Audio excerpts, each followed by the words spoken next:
Nyempilak nyampingi Bathari Uma mau Sanghyang Guru sanalika banjur nuwahi kekatresnan kalawan garwane ya kuwi Bathari Uma. Kepengin langen asmara, kepengin cumbana nanging Bathari Uma ora gelem nuruti karepe Bathara Guru. Nganti Bathara Guru banjur mbrojolake Ponangkama. Ponangkama tinibana telenging samudra dilebur karo para Jawata digaman tibane pusaka ora bisa lebur. Malah dadi jabang bae menungso ya kowe Bathara Kala. Oh iya. Bener yen ngono ature Yai Dalang. Lah yen tulisan kang ana cethakku iki piye? Ya nini tulisan kang ana cethakmu mengkene.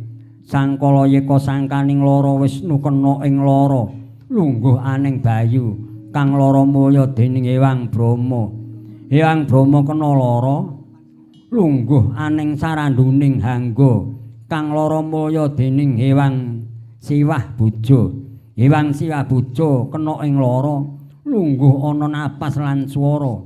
Hyang Siwah Buja mulya dening Sang Hyang Tunggal tan Wustan kena ing lara. Hyang Tunggal peputra Hyang Menang peputra Hyang Nur Cahya. Hyang Nur Cahya peputra Hyang Narasa kabeh wis manunggal dadi siji lan Sang Hyang Tunggal kahanan lan tunggal rasa pangrasa jati tunggal rasa jati moyo saka kersaning Hyang Maha Wisesa. Oh lah ya